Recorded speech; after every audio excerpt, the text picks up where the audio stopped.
Hello, I'm Dominic Hobson, co-founder of Future of Finance. My guest is Richard Brown, Chief Executive of R3 Labs. In May this year, R3 announced that it was integrating Corda, the world's first enterprise-grade private blockchain, with Solana, which is fast emerging as the preeminent public blockchain for institutional money. While a tie-up with Solana obviously fits with the long-standing R3 strategy of leading the convergence of traditional and decentralized finance, it nevertheless marks a major strategic shift for R3. Who better to ask about the reasons why than the man who led the design and development of Corda and who is now leading its integration with Solana? Richard Brown, welcome back to Future of Finance. Thanks, Dominic. Great to be here. As I've just said, in May, R3 announced its collaboration with the Solana Foundation. Now, up to this point in blockchain, R3 has been more or less synonymous with private permission networks. Why such a dramatic pivot to a public network? So I guess probably the answer to that is if we go back to the beginning. So R3 got started in 2015. So 10 years ago, almost exactly 10 years ago, and we started work on Corda at almost the same time. And the question to ask, or the question to examine is why did we feel the need to start work on Corda? When R3 was getting started, Bitcoin already existed. That was the inspiration. That was why everybody was looking at these technologies in the finance sector, and Ethereum was about to launch. And it was already obvious then that in addition to the new opportunities that crypto, as we called it back then, were opening up, there was probably a huge amount of opportunity for the regulated financial sector, whether it was for them directly to participate and bring products and services to their customers, or as we argued, to use those technologies or technologies like them to improve their own operations or get better at what they did. So the question, I guess that I framed again a moment or two ago was, well, given that, why do we look at all that technology and say, well, that's nice, we'll go and build our own, thank you very much. And the answer was, of course, even though we'd been inspired by all those things, they weren't at that point usable by the regulated financial sector. One, there was just you can't overstate how much fear there was about, is this technology, is it going to send me to jail? What will the regulators say? This whole permissionless, scary space, directly interacting with it was something you couldn't even imagine back in 2015. I used to joke that in our early meetings with the banks, when we would go into the meeting rooms, if anybody ever said Bitcoin, somebody from compliance would jump out from behind the plant pot and arrest them. It was just terrifying. So the idea of doing something immediately was unthinkable. But of course, there were also issues with the technology. It was very immature. It wasn't yet fully live. We didn't have transaction finality. It wasn't directly suitable to the needs of the banks. And so we had a choice. We could say, well, let's just wait and observe and watch what happens. But of course, if you do that, you often get left behind, or somebody comes in and gets in front of you. And so the banks, who are big investors and big investors in R3 and still are, said, well, can we take the bits we can adopt and can we start to use this for our own needs? And that's what led to Corda. So fast forward now, I'd say that's been a successful journey. There are dozens of live Corda networks. We analyzed them last year. And of course they're private networks, so we had to speak to the customers directly to find out. And we discovered, to our surprise and joy, that there was almost, and probably now in excess of $20 billion of real world assets that have been issued across them. A million plus transactions a month. So these networks are successful. But if you look at the rate of growth and the rate of the value that's on these networks, it's been a moderate success. But clearly, there's been a huge amount of growth and maturation on the permissionless side. So to get to the point and answer your question, last year we examined our own strategy. Where is R3 going? Where is the market going? Where are our customers going? And we re-examined the reasons for why we and our customers hadn't been able to interact with the permissionless networks. And as you went through those objections from 10 years ago, 5 years ago, even 2 years ago, not one of those objections still really held. So the technology for some of those public networks has now matured to the point where it's like there's no good reason not to use it. The regulatory environment, starting in the US, but now sort of like blowing across the world, has turned from a headwind into a tailwind. And if you like, the fear is gone because it's now clear with some early adopters that this technology can be used. And so bluntly, we said, well, we could wait for this to happen to us, or we could lead our customers into this future by step one, allowing them to connect their networks to these global liquidity pools, helping helping them grow. And step two, and I guess we'll get onto this, going even further and saying, how can we as a firm, how as we as a community, directly embrace this technology and offer new products and services. So net, we couldn't interact with this 10 years ago. As of last year and slightly before that, it was clear we could, and if we could, we should. So we are. Now, you've referred to real world assets more than once as we've talked. And by real world assets, I mean equities, credit, funds, as well as real world assets, real estate, and so on. Now, these assets exist not only on Corda, but on Solana as well. You've referred to the ability to bridge and how that's going to be attractive to existing users on both sides. Do you see this tie-up as being primarily about bringing capital to those tokenized assets, which are on Solana or Corda, i.e. bringing investors to the marketplace, or is it more about actually bringing the real world assets, the tokenized assets, i.e. issuers, to capital, or is it going to be both of those things? That's a really interesting question, and I'd say this is probably the key area where our thinking has evolved the most since our announcement in May. So it was clear to me, it was clear to us that all the stuff we just talked about allowing these traditional networks to connect to these private networks to connect to a public network was absolutely critical. And so that was the first part of our focus, and then enabling Corda in the way we've just talked about. But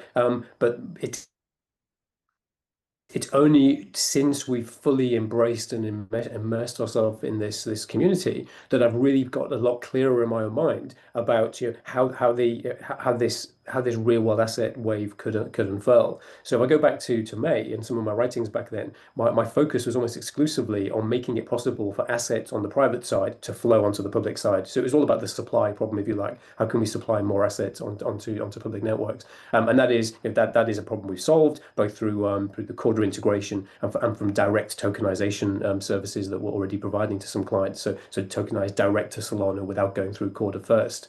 However, and you could argue maybe this was naive, but what I've come to realize over the last 6 months, and this is what's informing some of our future product strategy, is that the demand on chain is subtly but importantly different to the demand on the traditional side. So if I unpack that, the first thing to observe is there is a large and growing pool of capital on chain that wants to be put to work. That's currently held in stable coins or maybe in crypto tokens. So depending on how you measure it, tens or hundreds of billions of dollars of assets. So this is real capital either from sort of like people who've made money in crypto, but also large, well-run treasuries. So the backing assets for stable coins or foundation treasuries. So let's call those institutional allocators. So this is capital on chain. And increasingly these allocators of capital, so the demand side, if you like, demand for assets, to say, well, hang on, our cash is here, or the assets we want to invest are here. If you want to sell us assets, if you want us, we want to buy yield from you, but if you want to sell that to us, you need to come to us. We've built this new world. We've shown the future of these decentralized networks. Why should we have to give all that up and then go and interact with like a legacy custodian and move back into the old world? And so if you like, they are the pull saying, no, we want you to bring the investable assets on chain, but they need to meet our needs. So they have to be in tokenized form, but we've got different liquidity requirements. So even if these are, for example, like illiquid private credit, we do need to know that at least some proportion of our holding could be sold quickly if we needed to use it. Say there was a redemption on our stable coin, and so the liquidity profile needs to be different. The access profile needs to be different. Some of these investors are in different jurisdictions. They might want to invest in different sizes, and so it's not sufficient to bring the asset on chain. You almost have to transform it into a form that the on chain investor is happy to embrace. And so that's been the evolution of our thinking. So I guess your question was, is it the issuer, is it the buyer, or is it both? It's both. It's bridging between the what is and what needs to be. That transformation is where we're focusing.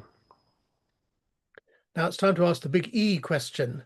Ethereum is the established market leader in real world assets. I noticed you mentioned stablecoins, and I'd like to come back to those in a minute. So I'm just talking here about stay with the real world assets on public blockchains. Ethereum is the market leader.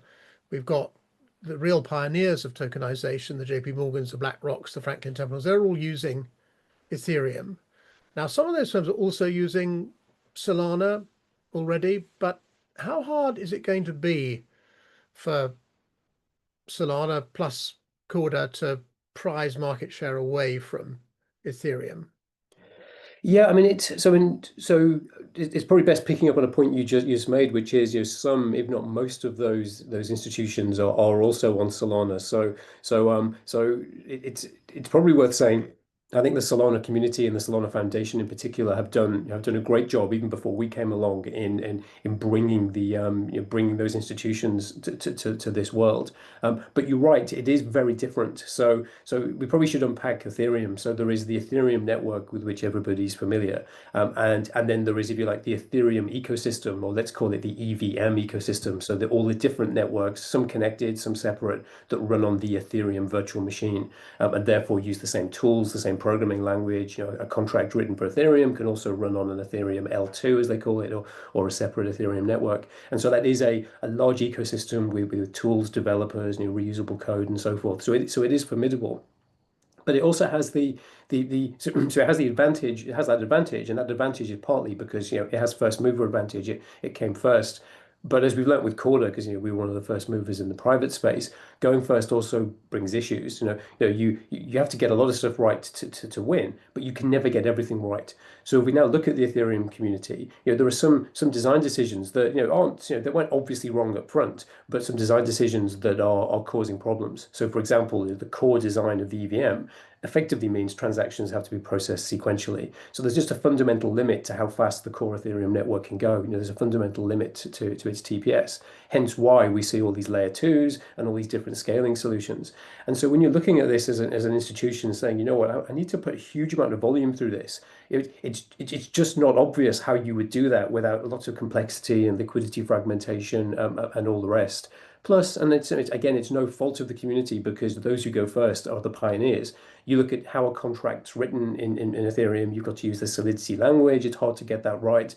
And just to give one other example, because we'll then come on to the Solana side, something that people don't really realize, but every time a token is issued onto Ethereum, maybe even just say a standard ERC20 token, the simplest standard token, that's an interface, but every implementation is different. So if you want to issue a token onto Ethereum, great. But anybody who's going to hold it, or any smart contract that's going to accept it, somebody's got to check that the code behind that interface is legit and it isn't actually nefarious. And so that architecture has, a standards-based architecture has driven a lot of innovation, but there's also some tiny little details in there that make it hard. So I then go to the Solana side. We were faced with a choice when we decided to fully embrace the permissionless world. We knew that we needed to make a clear statement, because we were going to be doing a tight integration. We were going to be partnering with an ecosystem. So just saying we supported everything, that was just a bit, that would be like sort of like an abdication of responsibility. We had to pick one. We knew it had to be a high performance layer one for the reasons I talked about. It has to be, there's a lot of transactions going to go through this. And so we looked at them, what are the high quality, high performance layer ones? And there's not that many of them. There's one or two high performance Ethereum layer ones. One's just doing its token sale this week, in fact, but hasn't yet gone live. But we thought we probably should focus on the EVM ecosystem, for all the reasons you outlined and I expanded on. But then when and I was CTO of R3 at that point, so I was doing the technical analysis. It was then one day, and I wouldn't say I stumbled over Solana, because that would imply sort of naivety. But when I finally got into the details, I thought, well, hang on, they've made some really quite interesting decisions here. This thing is parallelizable. This thing doesn't use interfaces; it actually uses implementations. Every token works the same way. You don't have that security risk. They don't use Solidity. They use Rust, very respected, safe language. And so I got comfortable way quicker than I thought I would with going with what you might argue is the non-standard approach. And then I looked at who else was using it, and I thought, hang on, sometimes not going with the grain can be the right answer. So you're right, it's not number one. It is different to the EVM ecosystem. But if you say I want one that is growing, has ecosystem support, has developers, but has the right architecture for our use cases, Solana it surprised me. But once you get under the covers, you think, wow, the people behind this, they really did do a good job in its design. So no, I'm pretty pleased with the choice. Mhm. I think Richard, you probably already answered this question, but just let's make sure I've understood you correctly.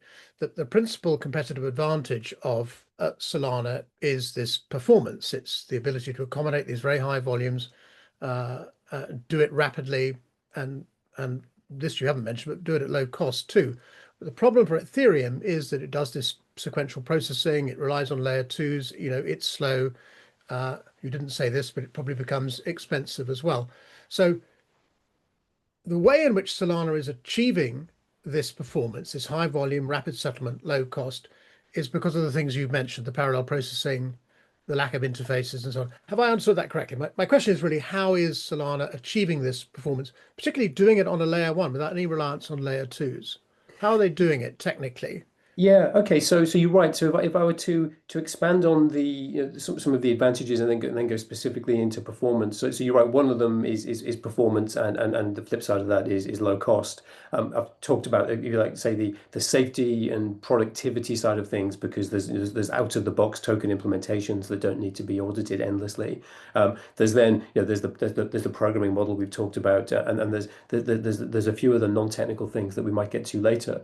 But if we look specifically at performance, I think there's probably two or three things. So the first one, and maybe the reason this jumped out at me, is because it's not identical, but it's similar to part of how Corda works, which is and I'm going to the technologists listening to this will probably wince at how oversimplified I'm about to make this, but I think it's broadly right. When you send a transaction to a network like Ethereum, and this is not a criticism of Ethereum, it's just a statement of how it works. When you send a transaction to it, the only way really to tell which parts of the ledger it interacts with is by running the program. So you run the program, you run the smart contract, and then the validators know, where's it reading from, where's it writing to. And that's kind of why you have to run them in parallel, because until you know what the effect of the first one is, you can't run the second, because the first one may have changed something that the second one depends on, and so you could run it speculatively, but then you may have to redo it. But by default they just run one after each other, because you don't know what it will do until it's done it. The approach we implemented in Corda, and which is you could argue is actually done much better in Solana, is and it puts a bit of extra work on the developer. So this isn't a free lunch, but it moves the work from the network to the developer. Is what you do is, when you send in your transaction, you say, here's my transaction, I want to move a token from A to B. You also attach, in effect, you can almost say like a little digest, or a little a little schedule that says, and by the way, this is the bit of the ledger I'm reading from, this is the bit I'm writing to, and I don't touch anything else. So now the validators who are getting these like thousands of transactions a second coming in, they don't need to run the transaction. They just look at that little schedule and say, oh, well, this one looks at that bit of the ledger, this one's interacting with that bit. They cannot possibly conflict, so I can run them both at the same time.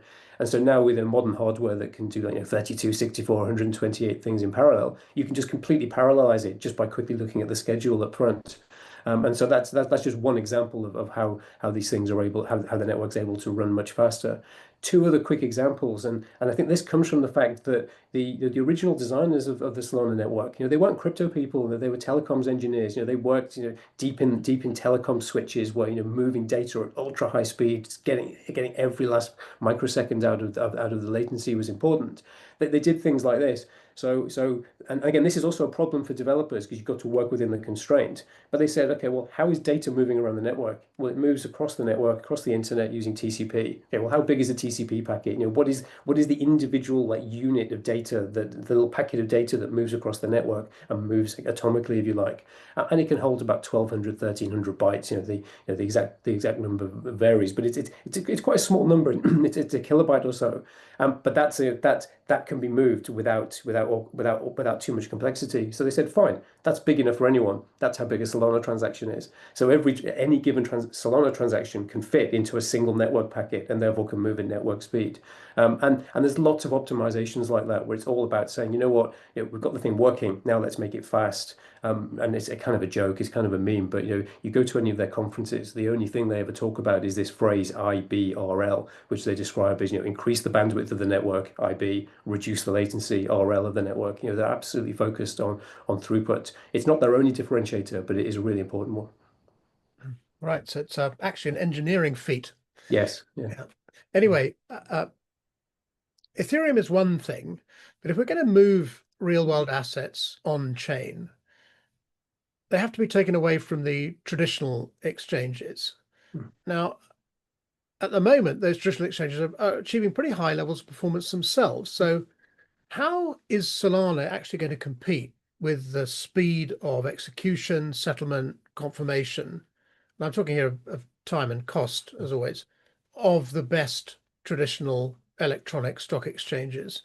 And I guess as a follow-up question to that is, if Solana can match the achievement of the best of the traditional stock exchanges, is it going to be enough to persuade the equity and bond markets to migrate on chain? Yeah, that's a really interesting question, and it's so I should say up front that this is probably the area where I'm least the expert, because what we're doing with our three labs and our embrace of the ecosystem is not explicitly in the trading space. It's bringing assets on that others can trade, or perhaps more likely assets that others can buy and hold. So you could almost argue that they don't use this terminology. The ecosystem talks about things like yield vault, but you could argue it's more investment management than trading that we're getting into, because bringing assets on chain and then putting them into structured forms with liquidity layers or things like that that make it more attractive or investable for the on-chain investors. But specifically to your point, if I'd been asked even a year or two ago, I would have said it's absurd on its face to argue that a decentralized system, whether it be Solana or something else, it'd be absurd on its face to say that you could run a matching engine on such an architecture that could compete with a centralized exchange, with Nasdaq or something else. And I think that's probably still the case. I mean, I think it's just a mathematical truth that running matching logic on a single server in a data center somewhere is going to be faster than running it decentralized. But it doesn't seem to be that the thing that seems to be the case is, as long as you can get close enough so that you can get your trades, you can get your orders processed quickly, and the price doesn't move too much against you while that's happening. Provided you can get close enough, it seems to be good enough, given all the other advantages, the range of assets, they're all in one place, and all the other things we spoke about. So others in the ecosystem might claim, I'm not close enough to know, but I don't think anyone would say that Solana or any other decentralized network could ever be faster than Nasdaq, because I don't see how it could through the laws of physics. But I don't think that's the claim that's being made. I think it's about the fact that it's fast enough matching plus everything else we're talking about that is the difference. Mm-hmm. All right. So it's not the speed, it's going to be the lower cost and the other advantages of being decentralized, Yeah, and because the there's fact a that physical constraint on speed. yes, there's physical constraints, but the if you think about how the current markets work, matching happens in one place, but who's allowed to send the orders? Well, it's normally brokers. So there's an intermediation there. The end investor goes through perhaps an online service, goes to like a broker who's a member of the exchange. The order happens on the exchange. Well, then what happens? The trade is probably then novated to a clearinghouse, and then 2 days later it's settled at DTC or wherever it is. There's a lot of moving parts. And although you might get your fill very, very quickly, you don't actually get the thing you bought till 2 days later. Whereas you move to the on-chain markets, maybe the match is a microsecond or a millisecond slower than you would have got. But you know what? As soon as that's done, you actually own the asset. You're not waiting 2 days for it. So it's what you're trying to optimize for. Mm-hmm. That's a good point. Speed means different things. Now, things could go badly for Solana, which would create an obstacle to the transition of the existing markets onto Solana. And an obvious instance of that is exactly the problem which Ethereum has run into, which is this congestion problem. So you're selling yourself, this happens fast, fees are low, high volume, and then the network gets congested. Are you confident that the performance of Solana can be sustained when volumes reach potentially congestion inducing levels?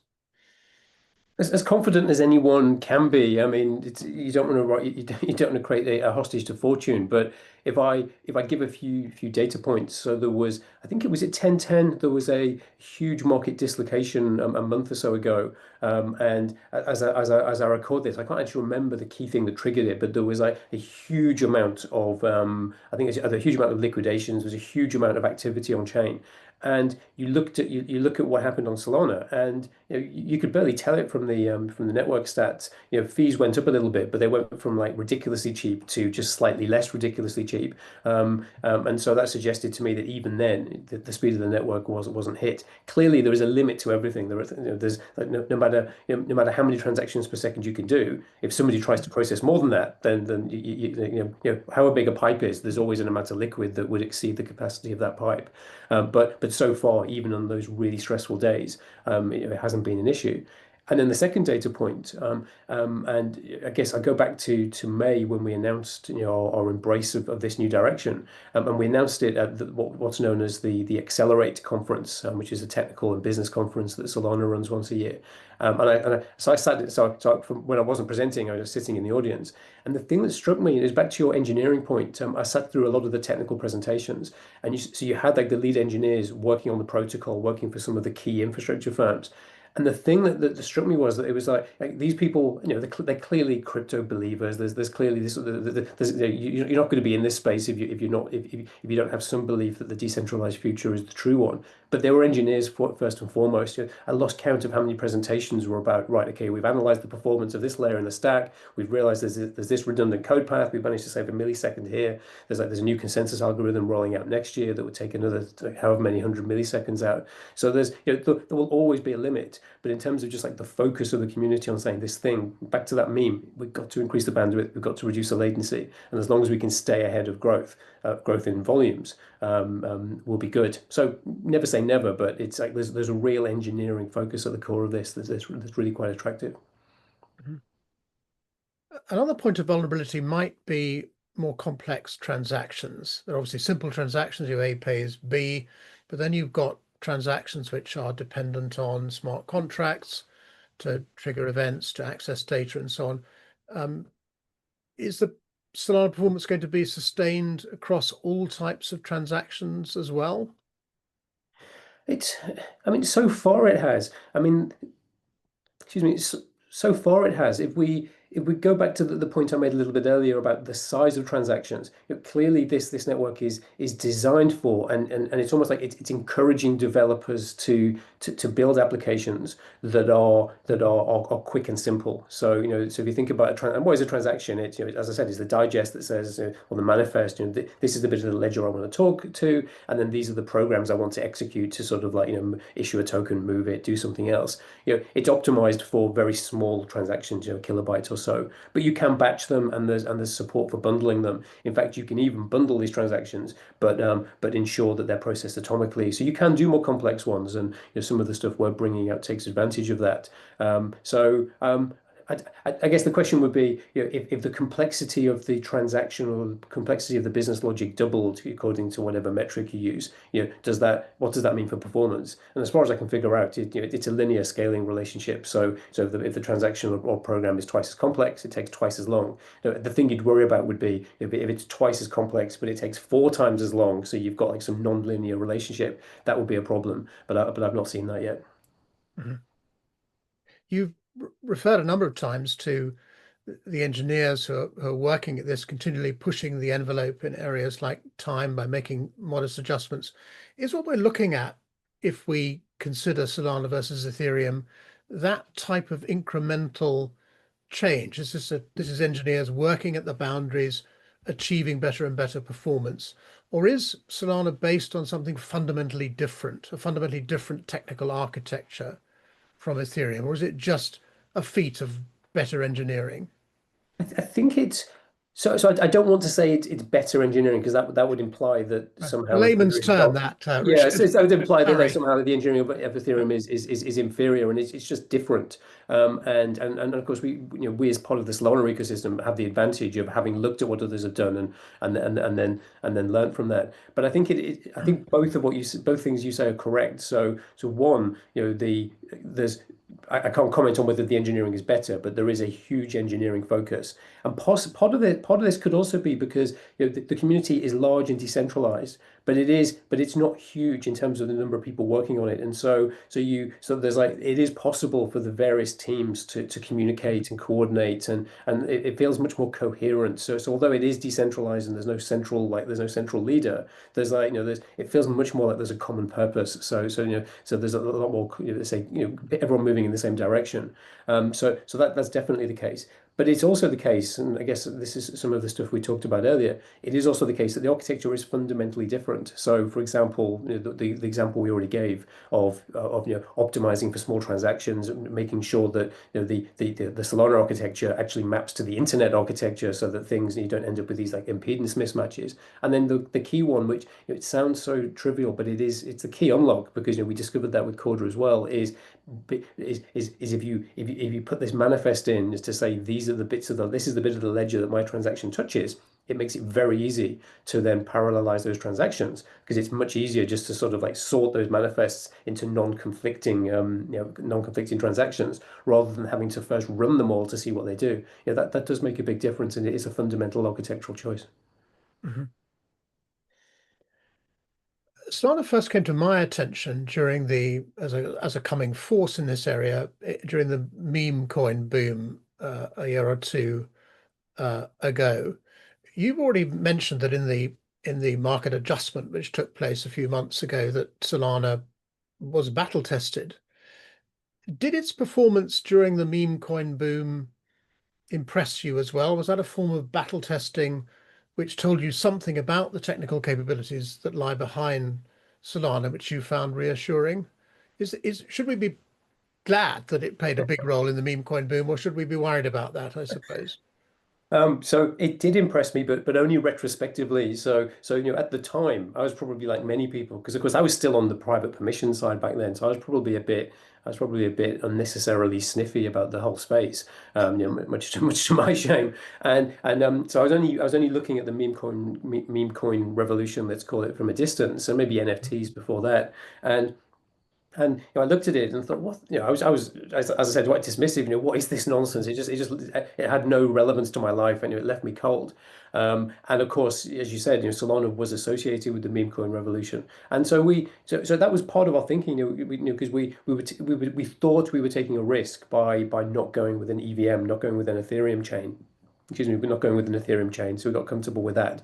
But then the next thing we had to get comfortable with was, well, we're going to be presenting this and using our reputation to argue that respected institutions should work with this. What about this meme coin thing? So I started digging into it just to sort of understand a bit more. And then exactly to your point, I kind of had this like aha moment. I blogged about it and I thought, well, hang on a sec. Why it's cause and effect. Did meme coins happen on Solana because Solana sort of like decided we want to be the meme coin network and they aggressively sort of courted that business? Or was causation the other way around? And specifically because fees are low, because performance is fast, and importantly, because tokens are pre-written, there's no implementation, there's no interface to worry about. Because of those things, Solana was naturally the right place for a meme coin.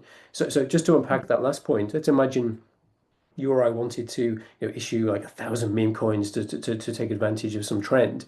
Well, clearly you've no idea whether you're going to catch, I guess it's a numbers game. You have no idea whether you're going to catch the wave. So you need to do a lot of them. So clearly, fees need to be low. If it does take off, there's going to be a lot of trading. So you need high performance. But more importantly, if every single time you issue a token, somebody else has got to security audit it and somebody else has got to check that it's not malicious, that's just a massive barrier to entry. Whereas in Solana, the token definitions are out of the box, pre-audited, we know they're secure. And so all the barriers that meant the meme coin revolution couldn't have happened elsewhere didn't exist on Solana. And so I've no idea whether it was also aggressively courted, but because of those architectural choices, Solana was the natural place. And then you end up with this, if you like, this positive reinforcing circle. Because of all that, it put huge amounts of load on the network. So it acted as a stress test. I'm sure it did. I'm sure it uncovered problems. I'm sure they discovered bottlenecks, bugs. So it kind of almost acted as I say, like this stress test for the network that then provided the data and the impetus to further improve it. Which means now, as we, if you like, we say representing institutions are coming along. You can almost argue that that has, if you like, it's almost like it's cleaned the pipes and it's like it's done the stress test for us and got Solana to where it is. So I've done kind of a 180. I still don't own any meme coins. I've never bought an NFT, so that probably makes me completely persona non grata in part of the community. But because that happened, it made Solana stronger. So yeah, I've gone from being sniffy to saying I'm glad it happened.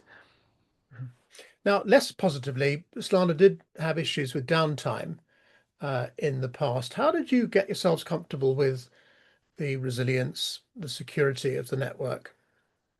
Yeah, so it is true. I forget the number, I forget the date, but it's probably the best part of 2 years ago now. I think the network had some downtime. I think the thing to bear in mind is this is actually still quite a young network. So Ethereum's been live for 10 years, Bitcoin, I'm trying to think now, Bitcoin 12 or 13. I think Solana maybe for 5. So one way of looking at it is to say, 2 years ago it doesn't feel that long since the last outage.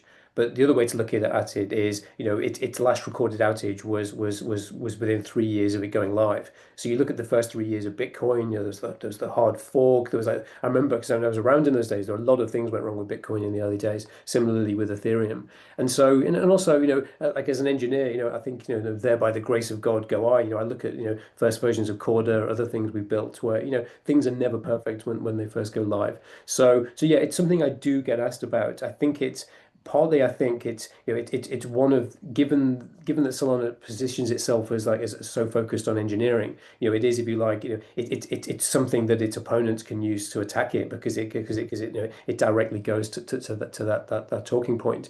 But when I speak to anybody about it, I remember speaking to somebody representing a major financial market institution a few months back who asked about this, and I said, okay, well, let's just look at the last 2 years. I'd be willing to bet you good money that the Solana network's uptime has been considerably larger than your core than your core mainframe, and so yeah, it doesn't worry me. I mean, things go down from time to time. It hasn't happened for a long time. It might happen again. It might happen to Ethereum. You look at what happened to Cloudflare this week. You look at what happened to AWS a few weeks ago. Things go down. It's what you do to recover, and it's what you do to make sure that mistake doesn't happen again.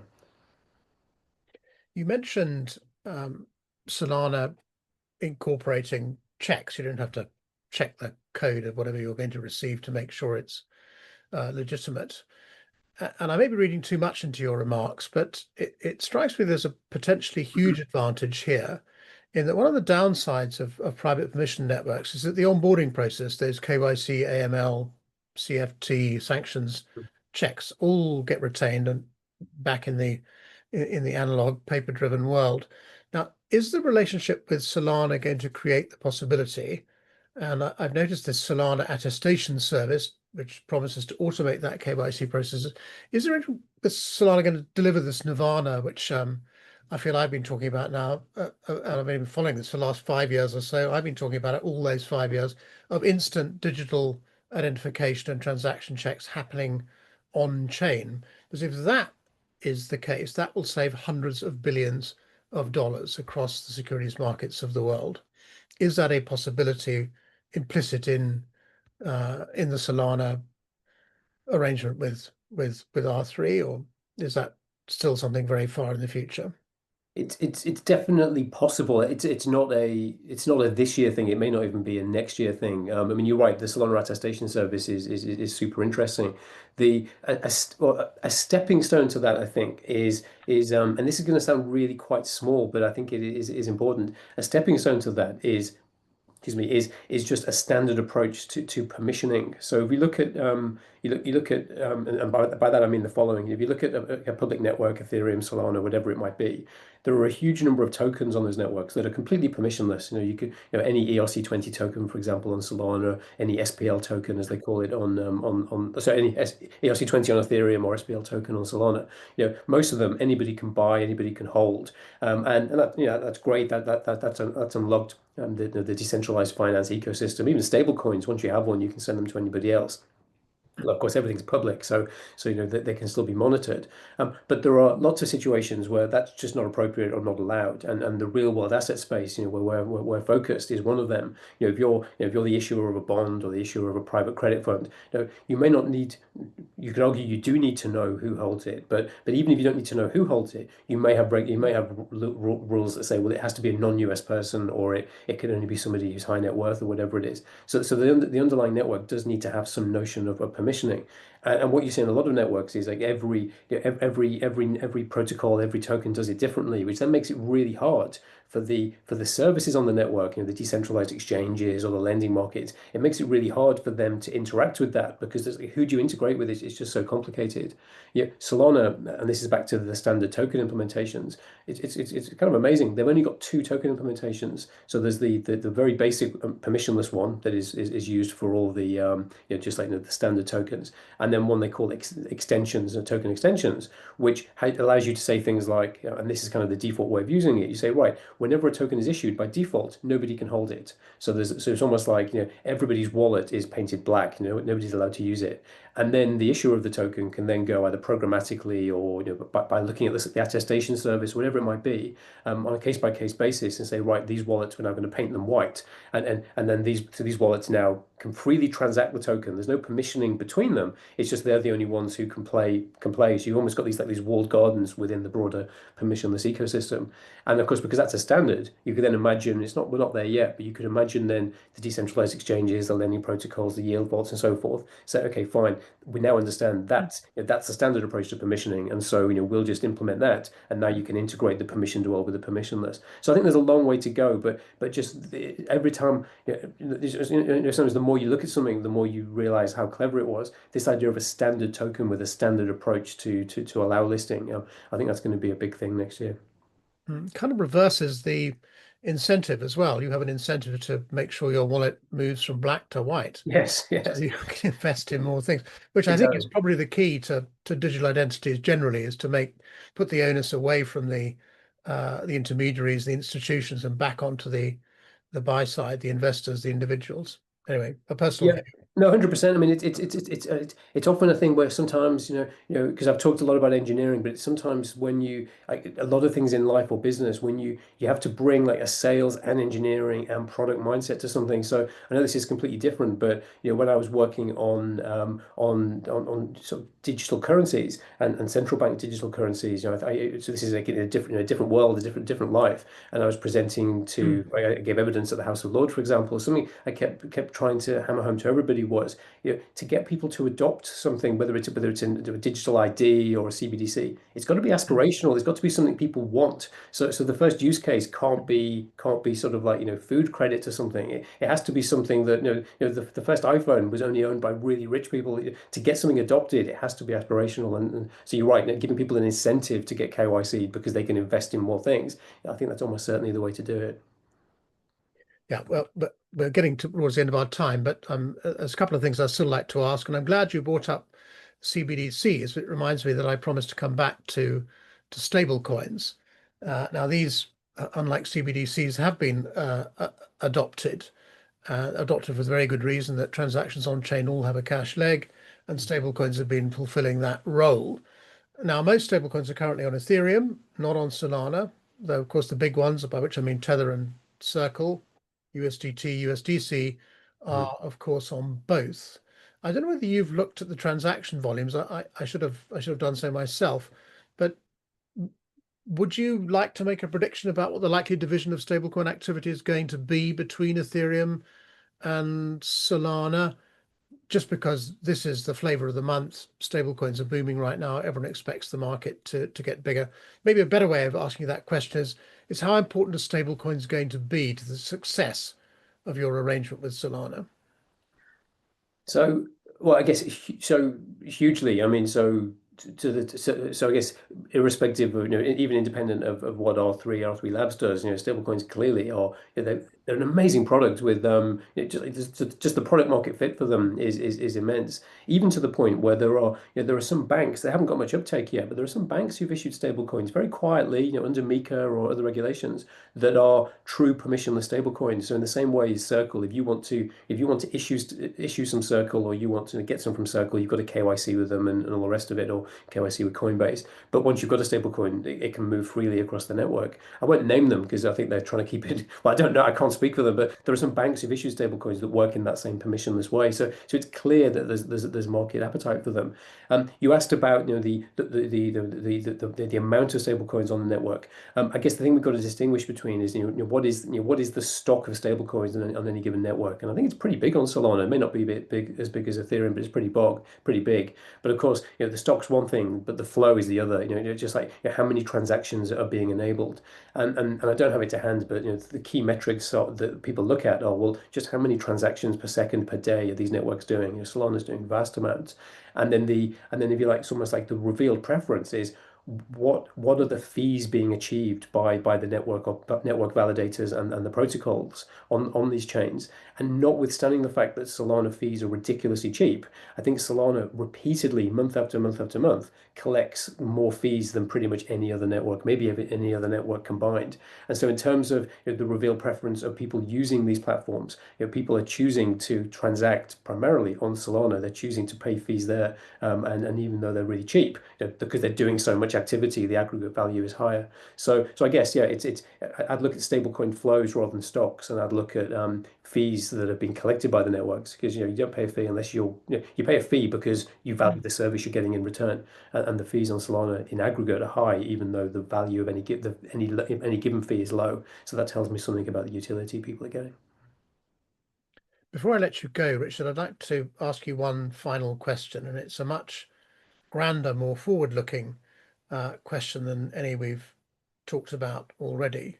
You've been at this 10 years. You've seen a lot of change, both technically and in terms of regulation, and of course in terms of institutional attitudes towards blockchain.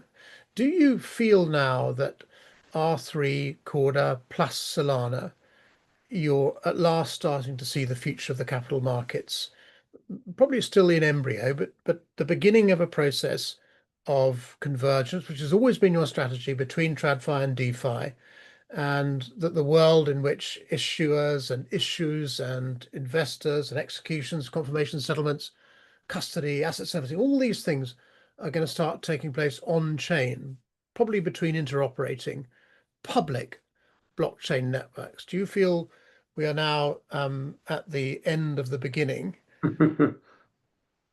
I well, I would say this, wouldn't I do, but the reason might be slightly surprising. So I do, and if I look at what we as say the private permissions ecosystem achieved over the last 10 years, and we did achieve a lot, but in hindsight, we probably started at the wrong end of the problem. So we started in the plumbing. We started trying to improve how settlement happened or how money moved around.